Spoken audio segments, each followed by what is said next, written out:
Hi students, in this video let us discuss about kingdom fungi, which is otherwise also called as kingdom mycota. So here in this particular video we are going to study the general characters of kingdom fungi.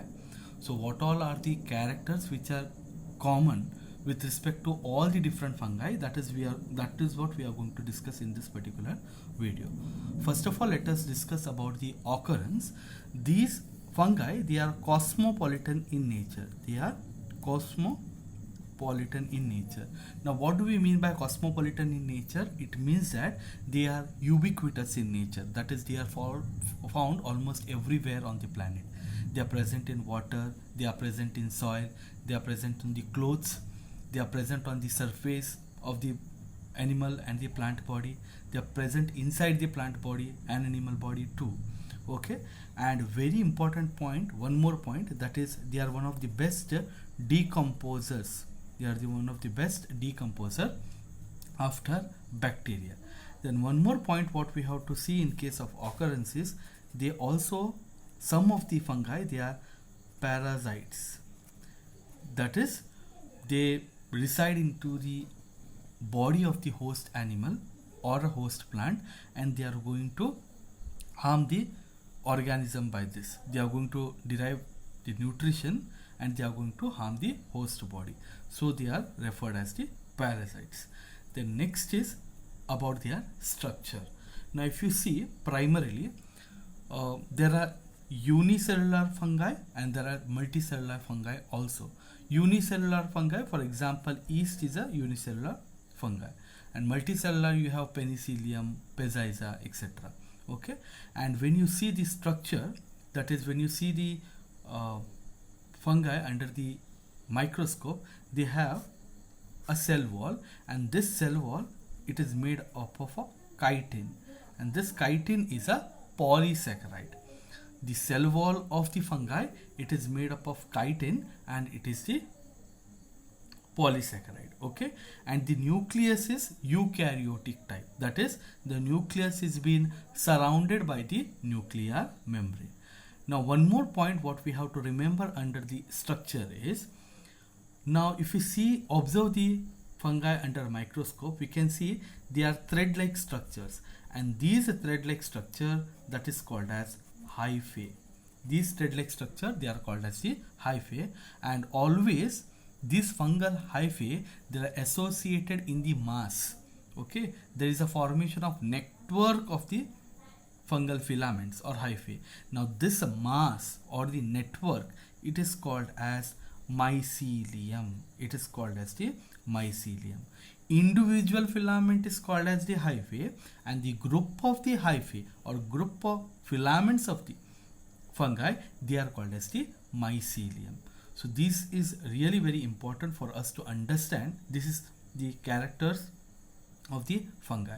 Now next very important character is, some of the fungi, they have cross walls between the filaments. Like this kind of cross walls can be found between the filaments. Now if the cross wall is present in the filament, then it is called as septate. We call that filament is septate. If the cross wall is not present, then we call as aseptate. Aseptate. If the cross wall is present, then it is called as septate. If the septa or if the septa is not there, then it is called as the aseptate. Okay, let me repeat this one.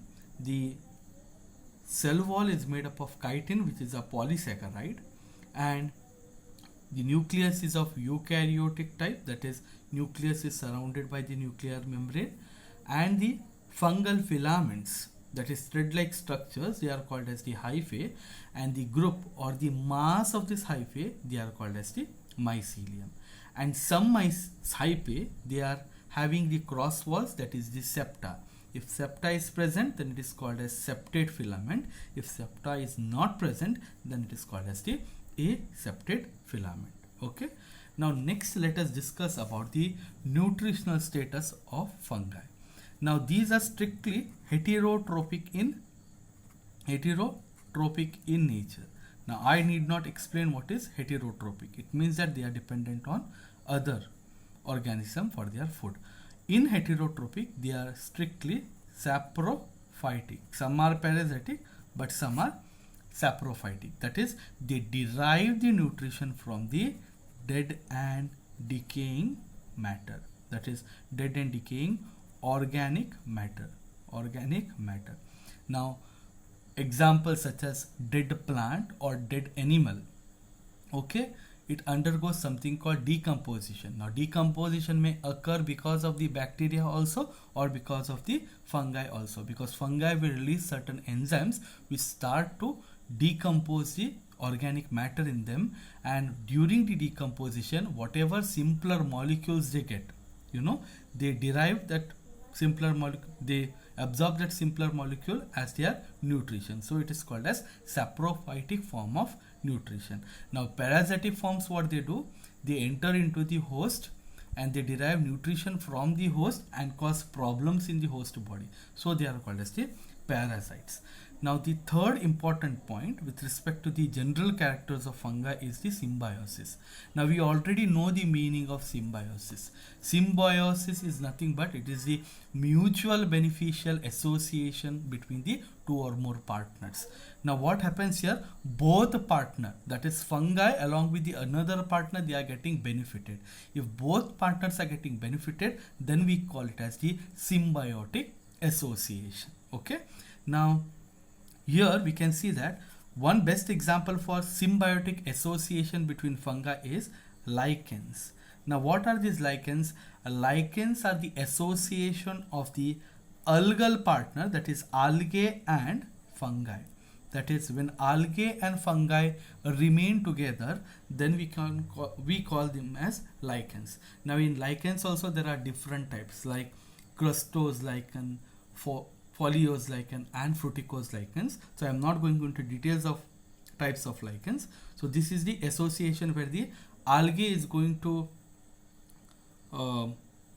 provide the food because of photosynthesis, because algae has green pigment called chlorophyll, so it is going to synthesize food with the help of photosynthesis, and fungi can get the nutrition directly from the algae, and whereas the algae is getting the shelter from the fungi. So this is mutual beneficial association. No one is harmed here.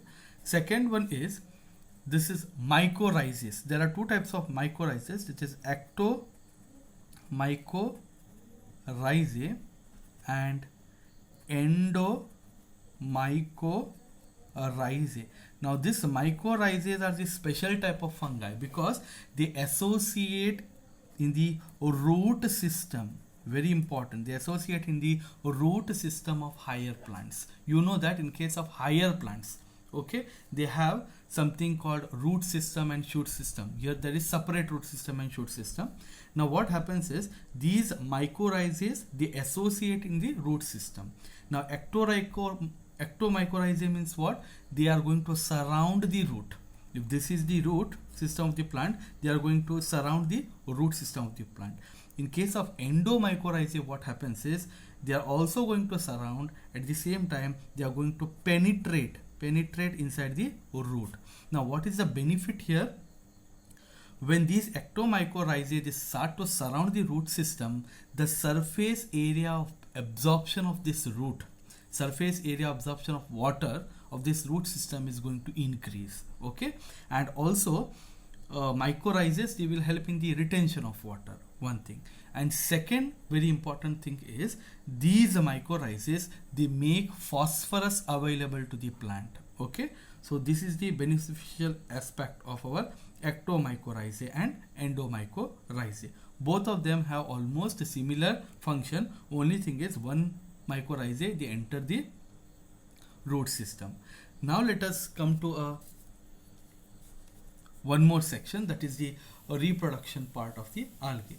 Now in case of fungi, reproduction part of the fungi, in case of the fungi, they can undergo reproduction by the fragmentation. Now what is this fragmentation? That is, single filament may divide into many bits and each bit can develop into a new fungi. So this possibility is also there. Then if we consider that is unicellular or even multicellular fungi, it can undergo simple fission. That is, in case of yeast there is one cell. Now this yeast may undergo the fission and they may form two daughter cells. Okay, so this is by the fission. And next very important thing, that is asexual reproduction. Here fungi is interesting because they produce different kinds of spores like zoospores, basidiospores, ascospores, conidiospores, etc. So different kinds of spores are produced, and depending upon what kind of the spores is actually produced, they can be classified into different types. Now, sometimes what happens is the fusion of these spores takes place. Now this fusion of these spores, that is called as plasmogamy. It is called as plasmogamy. Sometimes the spores what are formed, they are motile, or sometimes they are immotile.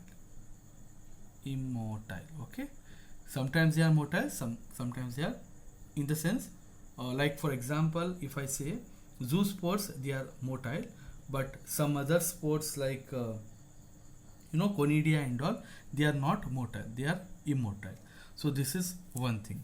And next is they even can undergo something called as gametangial contact. Now what is this gametangial contact?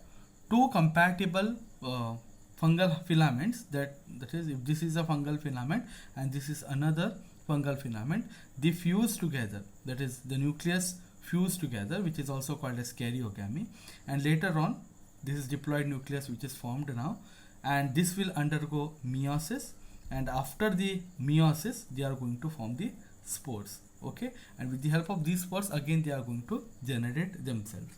So this is the brief, that is general characters of kingdom fungi. So based upon what kind of spores is formed, what kind of reproduction is goes, and where these spores are formed, whether it is formed on the basidia, whether it is formed on the ascus, etc., we are going to classify this fungi into different groups. Thank you.